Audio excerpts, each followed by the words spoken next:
बिस्मिल्लाहिर्रहमानिर्रहीम, अस्सलाम वालेकुम। Welcome to my channel kitchen with Kulsum. तो आज मैं लेकर आई हूँ आलू कीमे की एक बहुत ही मज़ेदार सी रेसिपी। बहुत ही सिंपल तरह से मैं आपके लिए इस रेसिपी को बनाऊंगी और ये झटपट बन जाने वाली रेसिपी है। इसमें ज़्यादा टाइम नहीं लगेगा आपको बनाने में और बहुत ही मज़े की बन के तैयार होती है। तो चलें शुरू करते हैं इस वीडियो को, लेकिन उससे पहले मेरे चैनल को सब्सक्राइब करें, साथ में बेल आइकन ज़रूर क्लिक करें ताकि जब भी मेरी कोई नई वीडियो आए तो उसका नोटिफिकेशन आपको मिल सके। तो एक पैन में मैंने यहाँ पे आधा कप ऑयल ले लिया है। उसके अंदर मैं ऐड कर रही हूँ एक दरमियाने साइज़ का प्याज, जिसको मैंने स्लाइस में काट लिया है। अब इसको हमें ब्राउन करना है। इसको बहुत ज़्यादा डार्क ब्राउन नहीं करूँगी। जब ये गोल्डन हो जाएगी तो इसके अंदर मैंने आधा किलो मटन कीमा ऐड कर दिया है। आप चाहें तो बीफ कीमा भी इसके अंदर यूज़ कर सकते हैं।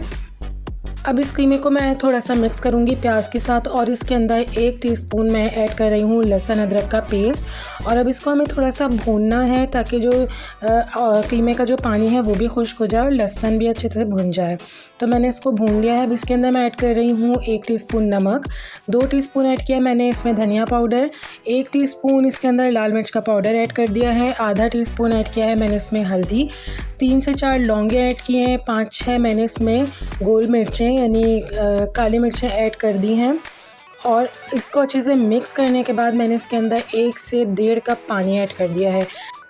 अभी फ़िलहाल मैंने इसमें इतना ही पानी ऐड किया है। इसको गलने के लिए मैंने रख दिया है और कीमा हमारा गल चुका है। आप देख सकते हैं, अगर दरमियान में आपको और पानी की ज़रूरत पड़े तो आप इसमें पानी और ऐड कर सकते हैं। तो अब इसके अंदर मैं ऐड कर रही हूँ 1 इंच के टुकड़े इसमें अदरक का लिया है मैंने, इसको जूलियन काट लिया है। ये 2 आलू हैं मेरे पास जिनको मैंने ऐड कर दिया है काट के कीमे के अंदर। और अब मैं इसके अंदर आलूओं के गलने के लिए इसमें पानी डालूंगी। ज़्यादा पानी नहीं डालना है क्योंकि आलू बहुत जल्दी गल जाते हैं। तो बस हमें इतना ही पानी डालना है कि हमारे आलू अच्छे से गल जाएं। इसको मैं कवर करके रख दूंगी ताकि आलू हमारे अच्छे से गल जाएं। तो ये देखें, थोड़ी देर बाद हमारे आलू जो हैं वो गल चुके हैं। पानी भी आप देख सकते हैं कि खुश्क हो चुका है और ऑयल भी ऊपर आ चुका है, लेकिन अभी हमारा आलू कीमा तैयार नहीं हुआ है। तो अब इसके अंदर मैं ऐड कर दूंगी 2 से 3 टेबल स्पून दही। दही को मैंने अच्छे से फेंट लिया है और दही ऐड करने के बाद इसको जल्दी जल्दी से मिक्स कर लें ताकि दही के जो है वो लम्स ना बने और दही फटे नहीं। तो इसको मैंने अच्छे से मिक्स भी कर लिया है। आलू भी गल चुके हैं हमारा और कीमा भी गल चुका है, इसलिए इसके अंदर पानी अब हम ऐड नहीं करेंगे। जो दही का पानी है सिर्फ वही खुश्क करना है। तो मैंने इसको कवर करके रख दिया था। तो दही का पानी भी अब देखें खुश्क हो चुका है।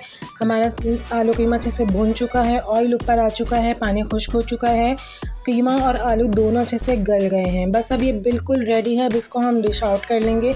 इसके अंदर हरा धनिया, पुदीना कुछ भी आपको गार्निश करने की या डालने की ज़रूरत नहीं है। यूँ ही सिंपल बहुत मज़े का लगता है आलू कीमा। आप इसको रोटी से खाएं, नान से खाएं, तंदूर की रोटी से खाएं, जिस तरह भी ये बहुत ही मज़े का लगेगा। इसमें आप थोड़ा सा लेमन जूस उसके ऊपर डाल के आप खाएं तो बहुत ही टेस्टी और बहुत ही मज़ेदार सा हमारा सिंपल सा आलू कीमा तैयार है। तो उम्मीद करती हूँ कि आपको ये रेसिपी पसंद आई होगी। पसंद आए तो लाइक करें, शेयर करें, मेरे चैनल को ज़रूर सब्सक्राइब करें, साथ में बेल आइकन ज़रूर क्लिक करें ताकि जब भी मेरी कोई नई वीडियो आए तो उसका नोटिफिकेशन आपको मिल सके।